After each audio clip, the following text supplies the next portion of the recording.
अस्सलाम वालेकुम नाज़रीन, प्रोग्राम ओपिनियन में अली काजी में भलीकार आवां यासिर अहमद मूंखे स्टूडियो में जॉइन कनि था सीनियर तज्ज़ियाकार Ali Kazi sahib. Welcome Ali sahib. Thank you Yasir. Ali sahib, prime minister sahib वरी पंहिंजी ॻाल्हियूं उहे वरजायूं आहिनि जेको हमेशह कंदा रहंदा आहिनि त मुंहिंजी जंग जेका आहे उहा माफ़िया सां आहे, मां वॾी मुश्किल सूरत हाल में आहियां। अॼु बि हुननि जो चवणु त ताक़तवर जे असां कढ पऊं था, ताक़तवर कानून जे हेठां अचणु नथा चाहिनि, पोइ इन नतीजे में हू पीडीएम वांगुरु जेको आहे उहो अलायंसिस क्रिएट कनि था पाण खे बचाइण लाइ। चई शुगर माफ़िया बि अहिड़े तरीक़े सां आहे, हू चोरी कनि था पिया, टैक्स जी मनी लॉन्ड्रिंग कनि था पिया। जॾहिं असां हुननि जे मथां हथु विझूं था त वरी हू चवनि था त असां बि जेका आहिनि उहे ख़ासि माण्हू आहियूं।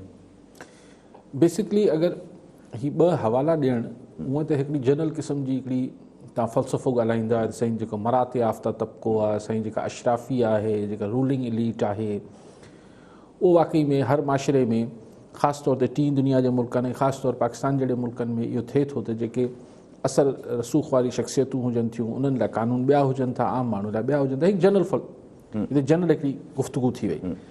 पर जॾहिं पीडीएम जो ज़िक्र कयो इमरान ख़ान साहब ऐं पोइ चयो शुगर माफ़िया जो ज़िक्र कयो, त माना ॿिए लफ़्ज़नि में इमरान ख़ान साहब, ॿिए लफ़्ज़नि छा सिधे लफ़्ज़नि में हुननि अॼु जिन्हनि ॾे टारगेट कयो इहो चई करे त मरात याफ़्ता तबिको या बाअसर तबिको, त माना सियासतदान पीडीएम माना सियासतदान, शुगर माफ़िया माना वापारी ऐं सनतकार, जंहिंमें पंहिंजो संदसि अॻूणो जहांगीर तरीन साहब ते बि इल्ज़ाम आहिनि। सो ॻाल्हि इहा आहे त हाणे मुल्क जा ही ॿ अहम तबिका त थी विया। वाक़ई में सियासतदान जॾहिं अमूमन हुकूमत में हुजनि था त उन्हनि खां कई शयुनि जा पुछाणा नथा थियनि। मिसाल ख़ुदि हींअर पीटीआई सरकार में आहे त कई शयुनि जा पुछाणा नथा थियनि। हा, उन शयुनि जा ज़िक्र फ़िक्र ईंदा रहंदा आहिनि। मतिलबु मिसाल संदसि घर मरगला जेको बनी ॻाल्हारा आहिनि, संदसि हमशीरा जे नाले जे मामलात चवनि था त हुननि जो कुझु हो। ख़ुदि हिननि जा पार्टी जा जेके पेशावर जी BRT बिलियन ट्री मनसूबो, इहे कई शयूं आहिनि। हीअ जॾहिं इमरान ख़ान साहब हुकूमत में न हूंदा त इहे केस यकीनन खोलंदा, पोइ उन महिल जी नैब जेका आहे इहे केस खोलींदी। सो सियासतदान त वाक़ई में हिकिड़ो पहिरियों बाअसर तबिको आहे जेको असरअंदाज़ थिए थो, हुननि लाइ कानून ॿिया हुजनि था, ॿियनि लाइ ॿिया हुजनि था। उहे सियासतदान अगरि हुकूमत वारी तरफ़ अची वञे त हुन लाइ कानून वरी मटिजी वञे थो, उहे सियासतदान अपोज़िशन में रहे थो त हुन लाइ कानून मटिजी वञे थो। ऑफकोर्स जेको बास हिकिड़ी वॾे लेवल ते जेको ऑपरेट कनि था, जेके बिज़नेस टाइकून्स हुजनि था, आम वापारी वीचारे जी एतिरी कोन थी हले, पर जेके बिज़नेस टाइकून्स हुजनि था, जिन्हनि जा वॾा वॾा बिज़नेस ग्रुप्स हुजनि था, लामाला हुननि जी बि हले पुॼे थी। ऐं उहो बि हलाइनि पुॼाइनि कीअं था, सियासतदान हुननि जे चवण में हूंदा आहिनि, छाकाणि सियासतदान खे उहे फंड्स कंदा आहिनि। ब्यूरोक्रेसी हुननि जे चवण में हूंदी आहे, छाकाणि पर छा इमरान ख़ान साहब हिन ॻाल्हि खां इनकार कंदा त असांजे मुल्क में सिर्फ़ु ही ॿ तबिका बाअसर न आहिनि। सिर्फ़ु सियासतदान ऐं सनतकार बाअसर न आहिनि, असां वटि ॿिया बि खोड़ तबिका आहिनि। अगरि तबिकनि जी ॻाल्हि कजे जिन्हनि खे तव्हां कुझु नथा चई सघो। मिसाल ब्यूरोक्रेसी आहे, ब्यूरोक्रेसी बहरहाल हिकिड़ो तबिको आहे जंहिंखे तव्हां ईअं तकड़ि नथा करे सघो। तव्हां ॾिसी वरितो टियों ॾींहुं इस्टेब्लिशमेंट डिवीजन जवाबु ॾेई छॾियो त ब्यूरोक्रेट्स जो जेको आहे उहो एसेट न ख़ुदि जेके मीडिया आहे हिन जो हिकिड़ो आहे त भई रिपोर्टर बि हूंदो आहे त फ़िलहालु हुन सां तकड़ि केरु न कंदो। सो हिकिड़ा मुख़्तलिफ़ तबिका आहिनि समाज में, ऐं कुझु तबिकनि जा पाण नाला नथा खणूं, ठीकु आहे। सो कई तबिका आहिनि समाज में, ही बदकिस्मती आहे। लेकिन रूल ऑफ लॉ जेको जंहिंजे लाइ चयो वञे थो उहो आणणु एतिरो सवलो न आहे असांजे मुल्क में।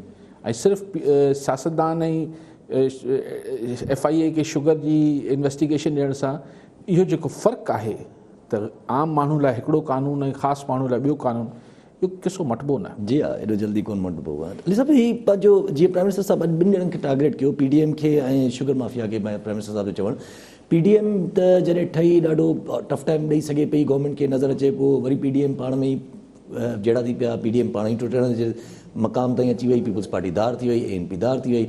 शुगर माफ़िया जो जॾहिं नालो अचे थो, जहांगीर तरीन जो सभ खां वॾो नालो अचे थो, जहांगीर तरीन बि पाण सां गॾु 30-40 MPA खयां, ऐं MNAs बि हुननि सां गॾु हुया।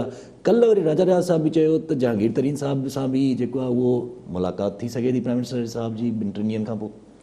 ठीकु आहे, अगरि जहांगीर तरीन साहब सां हाणे इमरान ख़ान साहब अगरि मुबैना तौर ते मुलाक़ात कंदो त थी सघे थो, छाकाणि त ॿिन्ही खे मूंखे महसूसु थिए थो त ॿिन्ही खे जेके राइट क्वार्टर्स आहिनि, जेके सही हल्का आहिनि उन्हनि पारां ॿिन्ही ते हथु आहे त हू चाहींदा त भला ठही वञो पाण में, असीं छो था कयूं ईअं। लेकिन इहा ॻाल्हि मुंहिंजी रिकॉर्ड मूं पहिरीं बि तव्हांखे चयो, चाहे मुलाक़ात थी वञे, भाकुरूं पाए वठनि, छा बि करे वठनि, न जहांगीर तरीन खे इहे सभु कुझु विसरंदो, न इमरान ख़ान खे इहो विसरंदो। ऐं इमरान ख़ान खे बिल्कुलु अंदाज़ो थींदो त हींअर हू प्रेशर में आणे जहांगीर तरीन 30-40 जा पंहिंजा MNA MPA जेको आहे ग्रुप ठाहे ऐं मजबूरन इमरान ख़ान हाणे मुलाक़ात कंदो त मजबूरी जे तहत मसलहतनि कंदो, दिलिया न कंदो। जी हा, दिलिया न कंदो। पोइ सभु इन अगरि जे हिते ॿियो बि हिकिड़ो सवाल आहे त पोइ ईअं माना सम्झे जीअं तव्हां ॻाल्हि कई त सगारनि हल्कनि या कहिड़े बि जंहिंजा बि जेको मीडिएटर क्रिएट करण लाइ ॿिन्ही जे मथां अगरि हथु आहे त पोइ छा PDM बि टुटियल आहे, पोइ उनजे बि ॿिन्ही जे मथां हथु अचे थो पियो? त PDM में ॾिसो नवाज़ शरीफ़ ऐं नवाज़ लीग ते बेसिकली असल इशू आहे PDM में उहो जेको मसइलो पैदा करे पियो। आउं त पहिरें ॾींहं खां हिते क्लियर आहियां, मूंखे ॿियूं पार्टियूं हाणे अचकज़ई साहिबु कहिड़ो मसइलो पैदा कंदो, बासर हल्कनि लाइ बि ऐं ख़ान हुकूमत लाइ छा कंदो हुननि खे।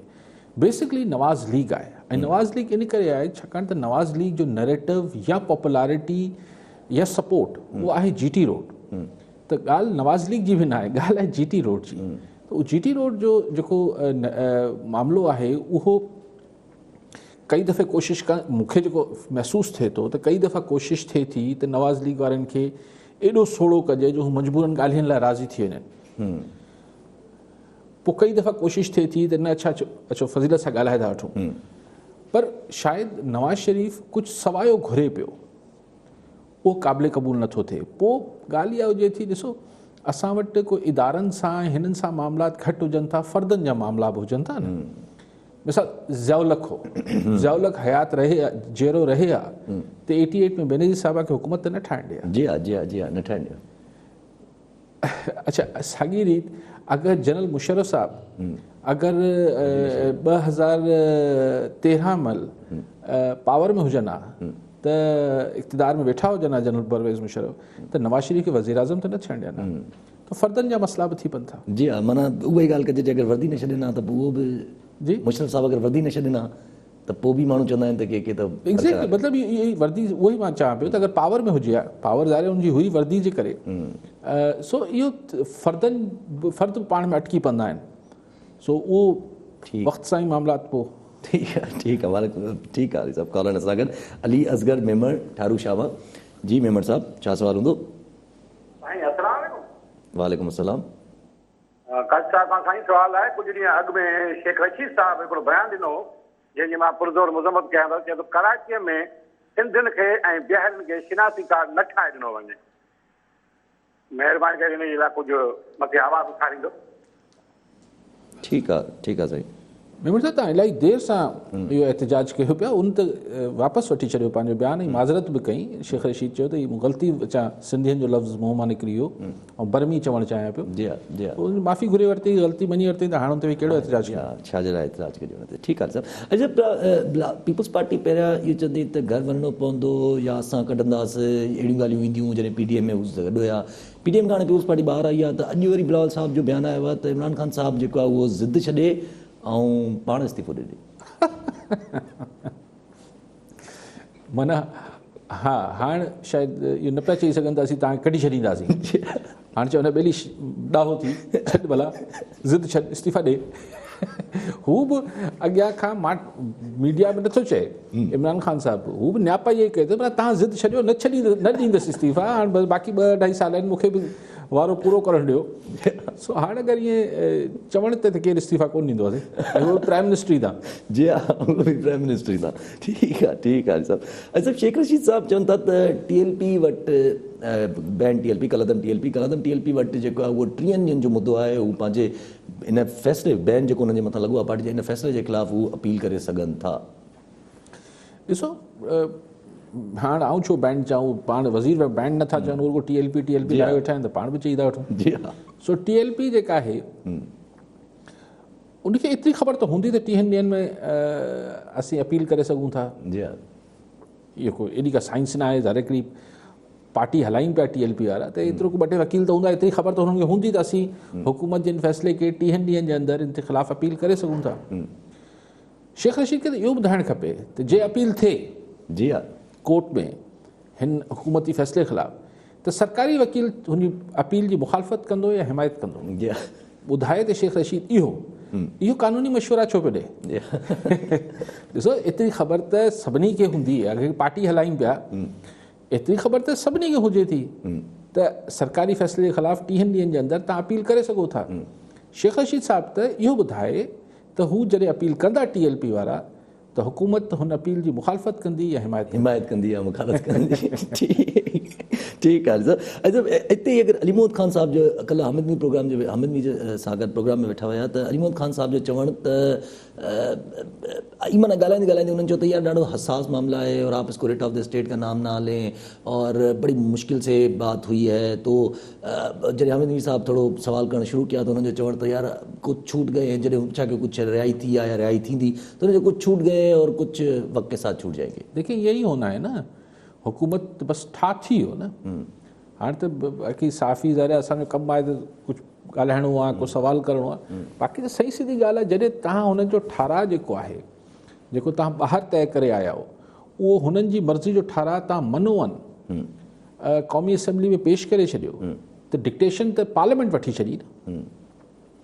उनखां पोइ ज़ाहिर आहे इहो ई थियो हूंदो, ठीकु आहे बाबा बाक़ी शयूं तव्हांजा कुझु माण्हू छॾियूं पिया, कुझु वरी हीअं छुटी वेंदा, कुझु की असीं हीअं कोर्ट में मुखालफ़त हिन ज़मानतनि जी मुखालफ़त न कंदासीं, तव्हांजो बैन आहे त अपील कजो, असीं थोरो हीअं हूं करे छॾींदासीं, तव्हां वरी अची वञिजो मुल्क में। ठाह त इहो ई थियो हूंदो न, ॿियो छा ठाह थींदो आहे? जी ठाह सिर्फ़ु हिन ठाराह ते त कोन थियो हूंदो। जी हा, ठीकु आहे सभु। शेख रशीद साहिब जो चवणु त ब्रिटिश माना UK खे असां जेको आहे नवाज़ शरीफ़ साहिब जे डिपोटेशन लाइ चयो आहे, पर हुननि असांखे चयो आहे त तव्हां फॉर्मल एप्लीकेशन दायर कयो। माना सोली सिंधी में शेख रशीद ॿुधायो आहे त घणी उन्हनि को लिफ्ट न कराई आहे UK वारनि। जी हा, आहे बसि UK जा कानून ॾाढा डिफरेंट आहिनि, उहो हाणे को पाकिस्तान कोन्हे जो अची अमरीकी खे खणी हलिया वञनि हितां पाकिस्तानियुनि खे।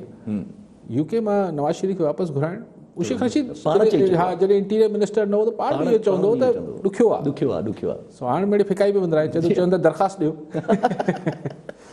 ठीकु आहे सर। कॉलर असांखे ज़ुबैर अहमद जोखियो शिकारपुर मां।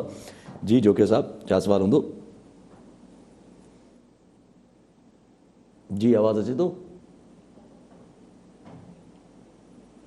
आवाज़ अचे थो जोखियो साहिबु?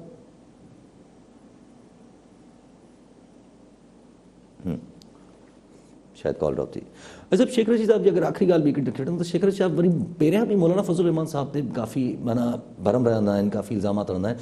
अॼु बि वरी मौलाना फज़लुर रहमान ते ही इल्ज़ाम आयो त मौलाना फज़लुर रहमान जेका चाहे पियो त इस्लामाबाद जे अंदरि कुझु हेर फेर थी वञे, पर मौलाना फज़लुर रहमान खे नसीब न थियो। उहो मौलाना फज़लुर रहमान खे मां ॿुधाइणु चाहियां थो त इमरान ख़ान साहिबु जेको आहे पंहिंजा 5 साल पूरा कंदो।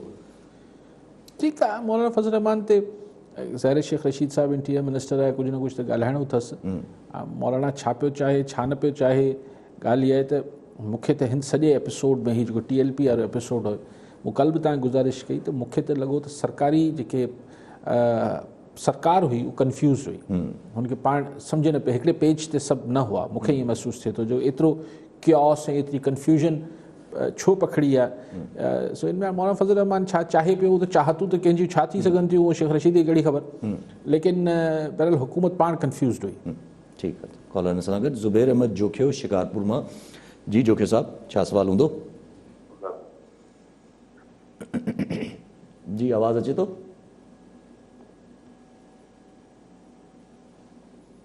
आवाज़ अलाए साईं जो अलाए छा मसइलो, आवाज़ साईं खे शायदि वञे नथो असांजो। अलज़ब जीअं तव्हां ॻाल्हि कई त कंफ्यूज़ड हुई गवर्नमेंट, त इन में हिकिड़ो माना सवाल अचे थो पियो त जॾहिं इहे मसइला जेके हूंदा आहिनि, जीअं तव्हां पहिरियां बि चयो आहे त इहे मसइला सिर्फ़ु हुकूमती तबिका डिसीशन्स न आहिनि वठंदा अहिड़नि इशूज़ जे बारे, त छा काथे ईअं त न हुयो त सरकार खे इन करे कंफ्यूजन ई छो जो सरकार खे ख़बर न पई पवे त होॾां छा सिग्नल था अचनि? न आउं नथो चाहियां त ईअं कहिड़ा ज़ाहिर आहे राब्ते में हुजनि था, जेके समूरा टीयर्स हुजनि था गवर्नमेंट जा, उहे हिक ॿिए सां राब्ते में हुजनि था, लेकिन ॻाल्हि इहा आहे त डिसीशन ओवरलैपिंग थी रही हुजे थी, डिसीशन मेकिंग सही। मतिलबु तव्हां ॾिसो न शुरू में कहिड़ो एग्रेसिव स्टांस वरितो सरकार, एग्ज़ैक्टली त दहशतगर्द तंज़ीम आहे, बैन विझी छॾियोसीं, पोइ घटि न थींदी, पोइ हीअं थींदो, पोइ हू थींदो, ब्लैकमेल था कयो, हीअं ब्लैकमेल था कयो। 48 कलाक बि न गुज़रिया। जी हा। त मूंखे उन मां लॻे थो त कंफ्यूज़ड हुई गवर्नमेंट, ऐं पोइ बाद में किथां सही हल्कनि मां हुनखे ॿुधायो त हीअं न थींदो, मसइलो हीअं हल थींदो। ठीकु आहे साहब शेख शाहिद काका नवाज़ी साहब जे मथां जेको इहो इशू थियो जो कल्ह बि जेका पाण ॻाल्हायोसीं त शाहिद काका नवाज़ी साहब जे जेको लैंग्वेज जे बारे में थोरो क्रिएट थियो इशू त अॼु पंहिंजो सेक्रेटरीट जेका असांजी नेशनल असेंबली जी आहे उन शाहिद काका नवाज़ी साहब खे शो कॉज़ नोटिस मोकिले छॾियो आहे। ज़ाहिर हाणे शाहिद खाका नवाज़ी साहब कल हिकिड़े टीवी प्रोग्राम में बि पाण ई चई त हाँ मैंने कहा है कि जूता मारूंगा, ग़लति का आहे पाण मञी, अच्छा पाण मञी ग़लति का आहे बहरहाल इहो चई त पोइ माज़रत करे वठे, अगरि इहो मञे थो त हुन ग़लति चयो आहे त माज़रत करे वठे, अगरि उनखे जस्टिफाई करे थो जेको मूं किथां ॿुधो त उनखे जस्टिफाई करे थो त ॻाल्हाइण न ॾींदा त पोइ माण्हू छा कंदो, इहो बि चयो अथऊं त अगरि जस्टिफाई करे पियो त पोइ ज़ाहिर स्पीकर वटि हिनखे शायदि एंट्री बैन करे छॾींदो 15 ॾींहं या महीनो, ॿियो स्पीकर छा थो करे सघे। जी हा ठीकु आहे कॉलर सां गॾु शेख अली नवाज़ शदादकोट मां। जी शेख साहब छा सवाल हूंदो? सवाल इहो आहे त PDM जेतिरी जल्दी उभरी आई एतिरो ई वञी जल्दी जेको आहे खूह में किरी पई ऐं उन जूं रायूं अलॻि अलॻि थी वयूं ऐं उन्हनि असांजे कप्तान साहिब खे मज़बूत करे छॾियो। इहा थी हुनजे माई जेकी बीबी आहे उन जो असरु, हुन जेको आहे पढ़ियो सड़ियो त हिननि खे सभिनी खे ड्राए छॾे। जेके दावा कनि पियूं त हुकूमत अॼु रहंदी हुकूमत अॼु रहंदी पर हू पाण जेके रही सट थी विया। तो हिननि खे ईअं न करणु खपे आहे। कप्तान खे त चवनि था एक लात लॻाएंगे वो तो चला जाएगा, मगर हो पाण लत खां अॻु में पाण हलिया हुया।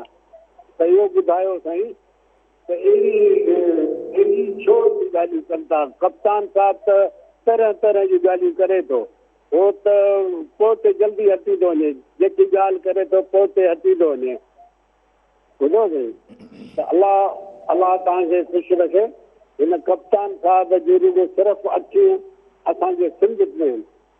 अड़े सिंध जे जोधनि खे जवाननि खे तूं आज़मायो आहे ऐं तूं सिंध खे जेको आहे गैरत नज़र आहे ऐं ॿेटनि हुननि जूं काला बाग जूं हर ॻाल्हि जूं जेके आहिनि न ॻाल्हियूं। ठीकु आहे शेख साहब। शेख साहब जेके शुरू में ॻाल्हि कई उन मूंखे ताईं तासुर आहे त शेख साहब ॿुधाइनि पिया त इमरान ख़ान साहिब खे रूहानी ताक़त जेका आहे को पढ़ाई वढ़ाई जीअं थींदी आहे उनजे करे PDM टुटी वई ऐं सॼो कुझु थी वियो। सही हाणे रूहानी ताक़त आहे पोइ PDM वारनि खे बि घुरिजे त हू बि किथे पढ़ाई वढ़ाई कराइनि। इक़्तिदारी सियासत में कमु अगरि पढ़ाई ते थिए थो पर मूंखे ईअं करे करे चवंदा आहिनि साईं हू पढ़नि था त पोइ हीअं थिए थींदो आहे। मां उहो नथो ॻाल्हि कयां, ज़रूरु कुझु हू त मां नथो कयां। दुआ हिकिड़ी ॿी शइ आहे, दुआ में त आउं बिलीवर आहे, लेकिन हीअ जेको थिए थो त आउं कॾहिं सोचां थो त जीअं मिसाल कॾहिं ॿुधूं था बांग्लादेश में आहे, कॾहिं चवंदा पाकिस्तान में आहे, कॾहिं चवंदा इंडिया में आहे, त अगरि आउं सोचींदो आहियां त पोइ केॾी महिल ईअं छो नथा को ईअं अगरि जॾहिं मुसलमाननि जी ॻाल्हि अचे थी ऐं थिए थी त कोई इज़राइली प्राइम मिनिस्टर लाइ कुझु हितां पढ़ी करे उनखे कुझु करे वठनि, थोरो फ़लस्तीन खे आज़ादु कराए वठनि।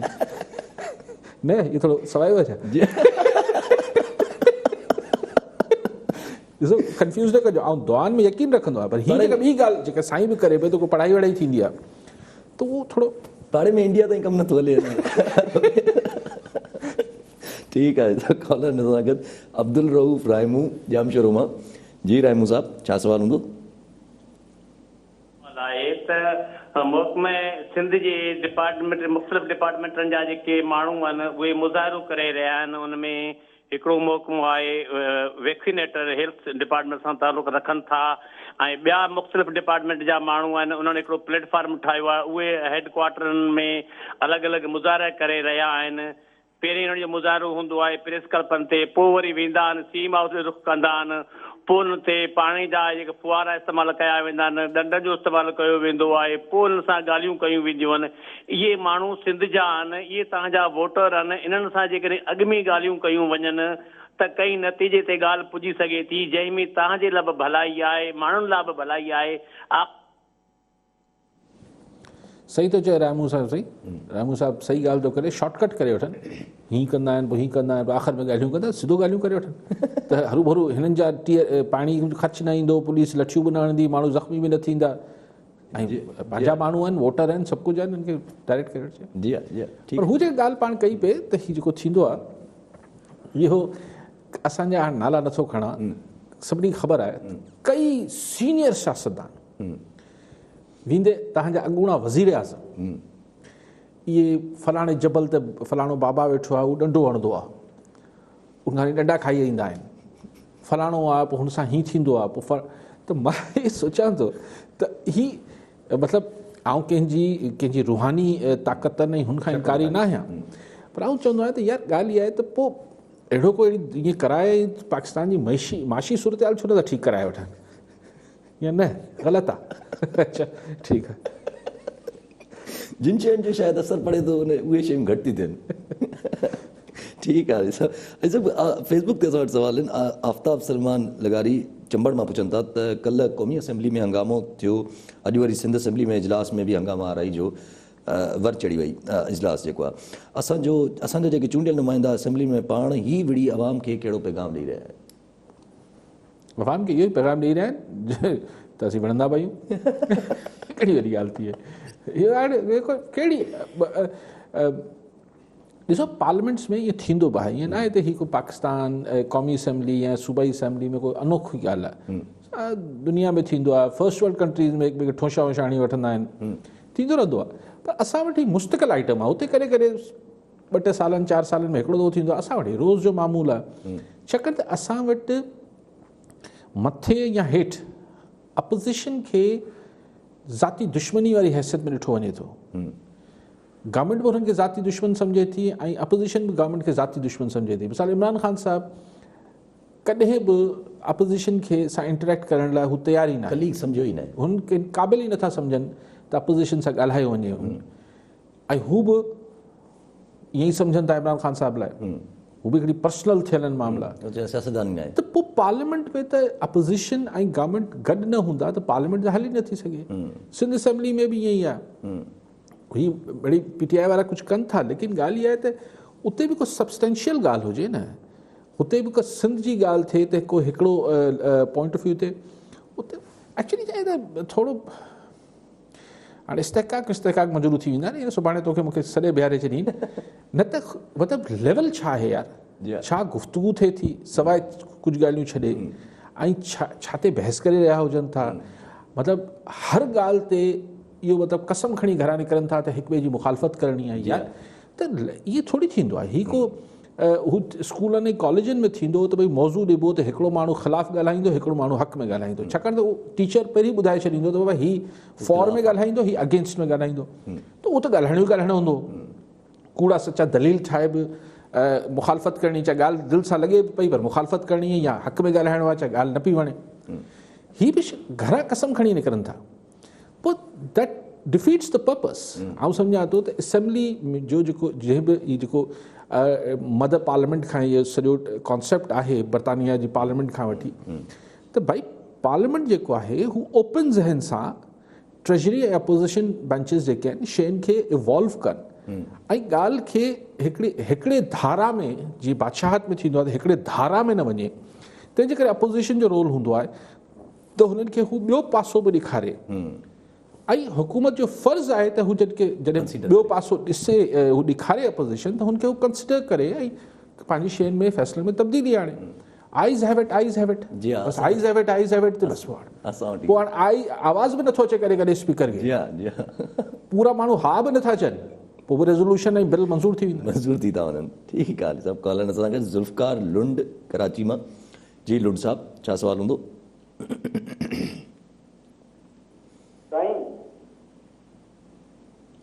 जी जी सवाल कयो। सवाल मुंहिंजो साईं खां काज़ी साहिब खां, पाकिस्तान में जादू जो कॉन्सेप्ट आहे, जेकॾहिं आहे त रोज़ तव्हां ॾिसंदा त जाली पीर पंहिंजी कोई मर्द माण्हू मारनि पिया। ठीकु आहे साईं जी, इहो अक्सर जी बसि साईं जी हा ठीकु आहे, हीअ अक्सर जेके भोपा हुजनि था इहे त अक्सर ॿुधूं था त को अॼुकल्ह में मूंखे ख़बर पढ़ी पई पंहिंजे अख़बार में त को शायदि को छोकिरी मारे छॾी अथनि हुनखे, हीअ त वॾा फ्रॉड आहिनि साईं। ऐं मसइलो इहो आहे त असां वटि जीअं हमेशह चाहियां थो त असां सिंध में नफ़्सियात जा वार्ड्स खोलणु खपनि, घटि में घटि तालके न त डिस्ट्रिक्ट लेवल ते त खोलिया वञनि, ऐं हुते साइकेट्रिस्ट बि विहारिया वञनि ऐं साइकोलॉजिस्ट बि विहारिया वञनि। त माण्हुनि जा ही मसइला हल कनि। हुन वीचारनि खे जिन विन कोन हूंदो आहे, हुननि खे भोपा अची कुटीनि था, ही घोटा ॾियनि था, आख़िर में छोकिरी या छोकिरो मरी वञे थो। असां वटि अजीब ही कल्चर आहे, न साईं हिन ते दम थी वियो आहे, हिन खे फलाणे भोपे वटि वठी वञो, भोपो छा हूंदो आहे? मतिलबु या त कुझु आलिम फाज़िल माण्हू हुजे त हलो किथे आऊं का ॻाल्हि हिकु खोड़ो बि खाए। हिते हीअं ताज़ो हिन टणव खान जे वेझो बि हिकिड़े अहिड़े भोपे खे झले वरितो, घरनि में घणंदो, माइयुनि खे हरास कंदो, सॼो फ्रॉड आहे। पर एजुकेट नथा कनि माण्हुनि खे। ऐं असां वटि अजीब हू अञा बि हिकिड़ो टैबू आहे, हिकिड़ी ॻाल्हि ज़हन में ठहियलु आहे, अड़े यार माहिर नफ़्सियात वटि वञे पियो, माना चरियो आहे। अड़े भाई माहिर नफ़्सियात वटि चरियो छो आहे? जे पेट जे सूर लाइ माण्हू GP वटि वञे, डॉक्टर वटि वञे थो। इहे अगरि ख़्यालात मटिजनि पिया, को ख़ुदकशी जा ख़्यालात अचनि पिया, को अहिड़ा चकर पियो ॾिए माण्हू जंहिं ते चवनि था असरु थी वियो आहे, बाबा हुनखे ॾेखारियो, डॉक्टर खे ॾेखारियो, असां वटि नथो थिए। जी हा, जी हा, ठीकु आहे। सभु कॉलर सां गॾु आतिश खोसो हैदराबाद मां। जी खोसो साहब, छा सवाल हूंदो? जी आवाज़ अचे थो?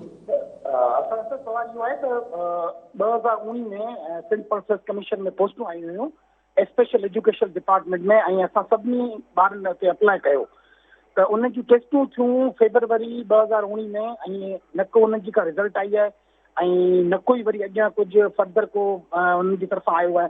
हज़ारे छोकिरा हुते अप्लाई कनि था, अलाए किथां पैसा जमा कयो अप्लाई कनि था, न को इदारे वारा न को गवर्नमेंट वारा को ॾिसनि ई कोन था, त वरी उनजी रिज़ल्ट आई आहे, न ई उहे पोस्टूं वरी करे डिक्लेयर थियूं आहिनि, न कुझु थियो आहे।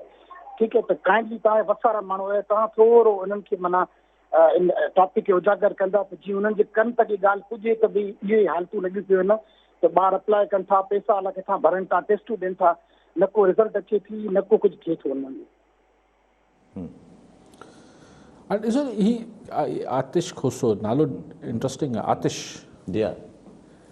सो आतिश साहब जेको ॻाल्हि करे पियो उहो ॾिसो केॾी अजीब आहे। हाणे किथे ही बि हिकिड़ो अलमियो आहे समाज जो, या को गवर्नेंस जेको इशू आहे, जेन्युइन इशू आहे, त आतिश खोसो खे ही शिकायत आहे त भई हुन हेतिरे हज़ारे माण्हुनि कयो, अप्लाई कयो पब्लिक सर्विस कमीशन लाइ, ऐं पोइ को न को हा पिया कनि, न को न पिया कनि। जी हा, पोइ रिज़ल्ट ई न पियो अचे।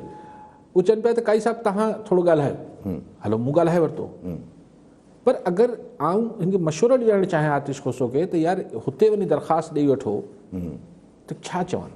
मूंखे वरी हिकिड़ो ई ख़्यालु अचे थो त अदालत में हलिया वञूं। अदालत में वञी त आतिश खोसो चवंदो साईं वकील जा पैसा किथां आणियूं, ऐं हिन में केतिरो टाइम लॻंदो, त सोलो आहे। पोइ मीडिया खे चई वठो, अच्छा मीडिया हलाए वरिती ख़बर, पर आख़िर हिकिड़ा असां वटि मोतसिब आला ही सभु इदारा हुजनि था, लेकिन माण्हुनि खे रिलीफ अहिड़े मसइलनि में जेको हिकिड़ा चाहे इंडिविजुअल जो इशू हुजे या कलेक्टिव इशू हुजे, को अहिड़ा फोरम्स न आहिनि जिथे माण्हू वञी दांह ॾिए ऐं आसिरो हुजे त हितां को हफ़्ते 15 ॾींहंनि में को रिलीफ मिलंदो। असां वटि सभिनी ॻाल्हियुनि जो हिकिड़ो ई जवाबु आहे त अदालत हलिया वञो या मीडिया में हलिया वञो। हलो मीडिया त वरी बि ठीकु, अदालत वञण लाइ त मीडिया में अचण लाइ त आतिश खोसो खे रुॻो हिकिड़ो फ़ोन करिणो पियो, जेको बि 50 रुपए 2 रुपए जेको बिल आयो हूंदो, पर वकील किथां करे? जी हा, वकील में त ख़र्चो लॻी वेंदो। ठीकु आहे, सभु कॉलर सां गॾु गुलाम मुस्तफ़ा रायमू तलहार मां। जी रायमू साहब, छा सवाल हूंदो? सर मुंहिंजो अली काज़ी साहब खां इहो सुवालु आहे, असीं 3 आबादगार आहियूं तलहार जा, डिस्ट्रिक्ट बदीन। हींअर पाणी ते सारियुनि जी बंद असां वटि बदीन ज़िलो अक्सर बारिशुनि में ॿुॾी वेंदो आहे, उन मां कुझु न कुझु सारियुनि में जेको सारियुनि जो फसल थिए थो चांवरनि जो, उन मां कुझु न कुझु लाभ मिलंदो आहे। हींअर इहा नोटिफिकेशन कढियो अथनि त सारियूं जेके आहिनि उहे बदीन ज़िले में न पोखियूं वञनि त हिते त ॿियो को फसल थिए ई कोन थो, बदीन ज़िलो हमेशह ॿुॾी वेंदो आहे। ऐं उन हिसाब सां पोइ हिते त अॻु में बदीन ज़िलो त थर खां हिकिड़ो ॾुलियल ज़िलो आहे, पोइ जेकॾहिं सारियुनि ते बंदिश थी वञे पोइ आबादगार जेके आहिनि उहे त आका खुशी में मरी वेंदा। ठीकु आहे रायमू साहब। हाणे रायमू साहब आऊं त ख़ैर को हिन मामले में टेक्निकल घणो माण्हू न आहियां, पर ही जेके असां वटि अंग्रेज़ जे वक़्त खां वठी ज़मीननि जी डिविज़न थियल आहे, एरियाज़ अलोकेट थियल आहिनि, त हेतिरी ज़मीन खे हिकिड़े साल में पोखिबो, हेतिरी ज़मीन आजी छॾिबी, वरी ॿिए साल हुन ज़मीन खे ॿिए फसल में हुनखे पोखिबो, वरी 6 महीना ॿी ज़मीन खे आजो छॾिबो। ही हिकिड़ी पूरी हुननि जी होमवर्क थियल आहे अंग्रेज़ ज़माने खां। उहो असीं नथा मञूं। असां वटि 100 एकड़ आहे त 100 जा 100 एकड़ पोखींदासीं, छाकाणि त भई ज़रूरतूं वधी वयूं आहिनि, उहो हिकिड़ी अलॻि ॻाल्हि आहे।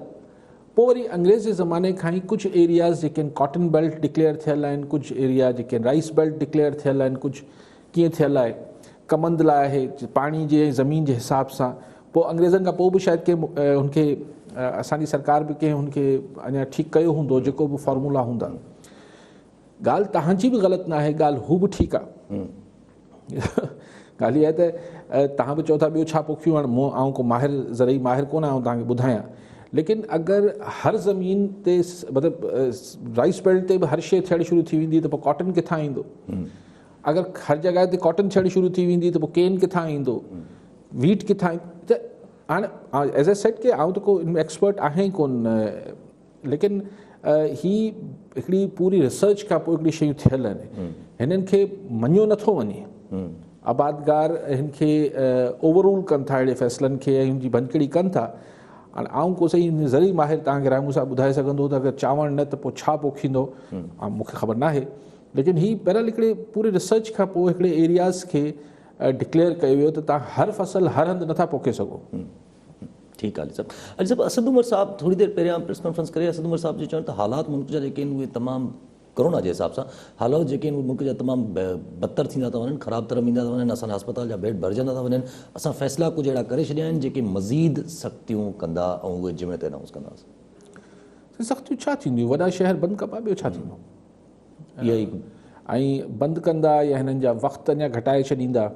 पहिरें मरहले में मुंहिंजे ख़्याल आहे त कंप्लीट लॉकडाउन जे त इमरान ख़ान पोएं भेरे बि ख़िलाफ़ु हो, मुंहिंजे ख़्याल हिन दफ़े बि उहो हामी न भरींदो कंप्लीट लॉकडाउन लाइ।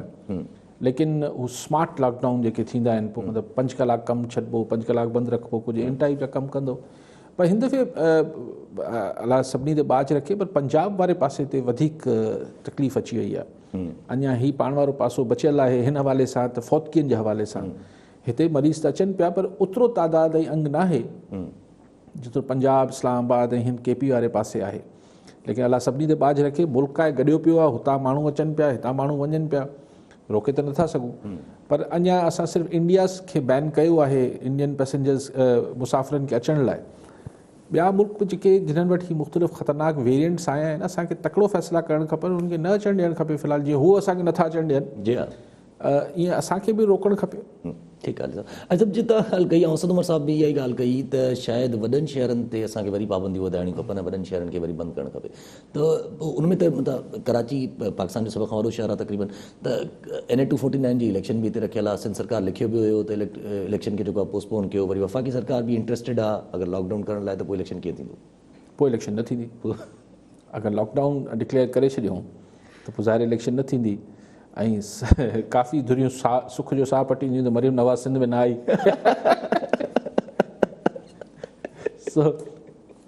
ॾिसूं अगरि वाक़ई में लॉकडाउन डिक्लेयर थी वियो त पोइ कीअं इलेक्शन त पोइ मुलतवी करणी पइजी वेंदी। जी हा, जी हा। पर केसि ताईं मुलतवी कराईंदा? जी हा, केसि ताईं मुलतवी कराईंदा, इहो वॾो सुवालु आहे। हे बि डस्का थी वियो। जी हा, हीअ बि डस्का वारो ई इलेक्शन लॻे थो, अहिड़े नमूने ई किथे वञी रिज़ल्ट नज़र ईंदो। ठीकु आहे सर। अच्छा, फेसबुक ते सवाल खणूं था, असां वटि नुमाणो नुनारी ठुल खां पुछनि था। ख़ैर साईं जो सवालु आहे जेको उहो अॼु हिकिड़ो वॾो दर्दनाक वाक़ियो थियो पंहिंजो खैरपुर वेझो, कोच ऐं वैन जो टकर थियो। साईं जो सवाल बि हुन सां ई रिलेटेड आहे। इन वजह सां मंसूराबंदी नज़र नथी अचे, अहिड़ी को बि प्लानिंग न आहे न। तव्हां कंहिं हाणे हीउ जेको पोएं भेरे बि हिकिड़ो दर्दनाक वाक़ियो थियो, शागिर्द ॿार हुआ फैज़गंज वारे, पर खैरपुर जो ई तालुको आहे, उते ॿार वीचारा तमामु घणो नुक़सानु थियो हुओ। त चलो चऊं त हू त हिकिड़ो साइड रोड हो, हीअ त मेन हाईवे ते शायदि थियो आहे। त पोइ आख़िर ही मोटरवे पुलिस कहिड़े मर्ज़ी दवा आहे? मतिलबु छा शुरू में त थोरा एक्टिव थींदा, ही कंदा, हाणे मोटरवे वारा बि को पुछाणो नथा कनि, को रोक टोक न आहे। हीअ बि हिकिड़ी बसि ॿी पुलिस वांगुरु जेको आहे एक्सीडेंट थींदो आहे त पहुची ऐं हुते रोड खोलाईंदी आहे। ॿियो हिन मोटरवे पुलिस बि पंहिंजो कारज विञाईंदी वञे पई। हिकिड़ी सुठो सिस्टम हो, कंहिंजी परवाह न कंदा, सभिनी खे थोरो डिसिप्लिन में रखंदा। एक्चुअली छा आहे त जॾहिं तव्हां को पुछाणो न थींदो त छुड़वागी थींदी, छुड़वागी थींदो त हादसो थींदो। ही छुड़वागी जा हादसा आहिनि। ईअं न आहे त को ॿ अची हिक ॿिए खे टकर हणनि पिया, हिन खां मथे छा छुड़वागी बि थी सघे थी। हादसो ठीकु आहे, लेकिन हादसे जा सबब त सम्झणु खपनि। जी हा, जी हा, ठीकु आहे साहब, कॉलर सां गॾु असलम काज़ी नौशरो फिरोज़ मां। जी काज़ी साहब, छा सुवाल हूंदो? वालेकुम अस्सलाम। सर तव्हांजो जानकीर तरीन साहब ऐं वज़ीर आज़म साहब पाकिस्तान ये पाण में रुठल आहिनि। अगरि इहे पाण में ठही था वञनि त पोइ माना जानकीर तरीन चोर न आहे। अगरि पाण में नथा ठहनि त पोइ जानकीर तरीन चोर बि आहे ऐं मनी लॉन्ड्रिंग बि कंदो आहे, हे बि कंदो आहे। जॾहिं हुकूमत इहे कम करे थी त ॿिनि खे कीअं थी इहा हुकूमत चवे त ज़रदारी साहब हीअं, नवाज़ शरीफ़ हीअं ऐं ॿिया हीअं पाण में इहे पंहिंजूं ॻाल्हियूं अहिड़ियूं अथनि त पोइ इहो कीअं था कनि? पोइ इहे जो पाण में ठहंदा त अवाम जो भलो थींदो या वज़ीर आज़म साहब जो भलो थींदो, जानकीर तरीन जो भलो थींदो? साईं को तव्हांखे पुछी ॾियो। ठीकु आहे साईं असलम साहब, ॻाल्हि सिधी आहे। जेको मुंहिंजे पासे आहे उहो साफ़ु सुथिरो आहे, जेको यासिर वारे पासे बीठो आहे उहो ख़राबु आहे। हुन पासे हिन पासे अची वञे त फर्स्ट क्लास। सो जहांगीर तरीन साहब ज़ाहिर आहे अगरि अची वियो हुन लॉन्ड्रिंग जेका वॉशिंग मशीन आहे हुन में धोपजी वियो त बसि पोइ फर्स्ट क्लास आहे। जी हा, तव्हां बिल्कुलु सही था चओ। हींअर त हू मनी लॉन्ड्रिंग बि हू पियो करे, अलाए छा छा पियो करे, शुगर माफ़िया बि आहे, अलाए आख़िर में इल्ज़ाम न हणेसि त ॿारनि खां लॉलीपॉप बि खसे खाई वेंदो आहे। हींअर त सभु इल्ज़ाम जहांगीर तरीन ते आहिनि। जी हा, सुभाणे मिलंदा। ऐं जेको काई साहिब ॻाल्हि कई बेसिकली एक्सपोज थींदो, जहांगीर तरीन खे को नुक़सानु कोन्हे, जहांगीर तरीन खे त फ़ाइदो थींदो, हुनखे त थोरो रिलीफ मिलंदो। इमरान ख़ान साहब आहिनि उहे अहिड़े जेके काई साहिब वारा सवालात आहिनि, अहिड़ा लखे सवाल उभरंदा, पोइ उन्हनि खे जवाबु ॾींदो रहे। पर ॻाल्हि इहा वरी मुंहिंजी रखिजो, दिलि में ॿई रखंदा ऐं जहांगीर तरीन खे वरी जंहिं महल बुल लॻो त पलान त पुराणा कोन थींदा। जी हा, जी हा, पलान पुराणा कोन थींदा आहिनि। ठीकु आहे सभु कॉलर सां गॾु मुनीर अहमद ख़ासखेली खैरपुर मीरस मां। जी ख़ासखेली साहब, छा सुवाल हूंदो? सर अस्सलाम वालेकुम। वालेकुम अस्सलाम। सर असांजो अली काज़ी खां सवाल आहे त छा आई जी सिंध एडी ख्वाजा खे सिंध जी वरी चार्ज मिलंदी? ठीकु आहे साईं। साईं सरकारी ऑफिसर आहिनि, केॾी महिल बि कहिड़ी बि चार्ज मिली सघे थी, पर छो छा थियो आहे? मुंहिंजे ख़्याल पीपल्स पार्टी त राज़ी न थींदी ऐं मुंहिंजो न ख़्याल त हिन महिल इमरान ख़ान साहिब मतिलबु हिन महिल छा मूंखे सम्झ न आई ॻाल्हि साईं जी। तव्हां ख़्वाहिश रखो साईं, थी सघे थो, थी त कुझु ऑफिसर आहे, केॾी महिल पोस्टिंग थी सघे। ठीकु आहे साहब। ऐं सभु नासिर साईं शाह साहब मैक्रो पाकिस्तान हिकिड़ी कंपनी आहे, हुनजो सर्वे शेयर कयो पंहिंजे ट्विटर अकाउंट ते। मां नासिर साईं साहब चवणु त उन सर्वे जो उन पंहिंजो आर्ग्यूमेंट ठाहियो आहे त सिंध में जेका आहे उहा GDP पर कैपिटा जेका आहे उहा एशिया जे एवरेज खां बि वधीक आहे ऐं पंजाब खां बि वधीक आहे। इन करे सिंध जो जेको इहो आहे माना जेको बि आहे उहो बिलावल भुट्टो ज़रदारी जी सोच आहे ऐं पाकिस्तान बि जेको आहे अहिड़े नमूने कामयाबु पीपल्स पार्टी ई करे सघे। सही आहे साईं। कहिड़ी केरु आहे जंहिं इहो सर्वे कयो आहे? छा नालो ॿुधायो? मैक्रो पाकिस्तान। मैक्रो पाकिस्तान, जी हा। ये किधर होते? अच्छा, न ठीकु हूंदो साईं। बसि पोइ सिंध जे माण्हुनि खे जेके बि माण्हू ई थोरी दाह कनि था त साईं गुरबत आहे, बुख में मरनि पिया, हीउ पियो थिए, हू पियो थिए, पाणी कोन्हे, न उहो त अलॻि ॻाल्हि आहे। मतिलबु इहा आहे त हीउ जेको पर कैपिटा इनकम वधीक आहे त उन्हनि खे हीअ रिपोर्ट पढ़णु खपे ऐं चुप करे वेहणु खपे। जेके बि चवनि था, अगरि कंहिं हिन महिल मिसाल को सिंध में अहिड़ो कुटुंब आहे जेको माना या चए थो वञे त 50% खां मथे, ख़ुदि मुंहिंजे ख़्याल आहे बिलावल साहब बि इहा ॻाल्हि करे चुको आहे या न, आई डोंट नो, लेकिन 50% खां मथे सरकारी अंग खर आहिनि जेके सिंध में अहिड़ा माण्हू आहिनि जेके गुरबत जी लीक खां हेठि रहनि था, यानी ग़रीब न आहिनि, ग़रीब खां बि हेठि आहिनि। असांजो पर कैपिटा इनकम वधीक हूंदो, मां न हिनजी को टेक्निकलिटी बि हूंदी आहे। एक्चुअली छा आहे त इकनॉमिक्स जेका मईशत जो आहे न मामलात, अहिड़ा सर्वे इकनॉमिक सर्वेज़ ही तव्हांजी मर्ज़ी ते आहिनि। जी हा, जहिड़े तरीक़े सां पोर्ट्रेट तव्हां किथां हुनखे झलणु चाहियो था ऐं कहिड़ी ॻाल्हि ॾेखारणु चाहियो था, सो ॿई शयूं ॾेखारे सघजनि थियूं। हीउ बि ग़लति न हूंदो, सही हूंदो। जी हा, ठीकु आहे। सभु कॉलर सां गॾु ज़ाहिद ख़ान सुहाग कोटड़ी मां। जी सुहाग साहब, छा सुवाल हूंदो? हादसे जे बारे में काई साहब ॻाल्हायो कि हादसा थियनि था, हिननि जी रोकथाम जे लाइ के सेफ्टी मेयर्स वठणु घुरिजनि।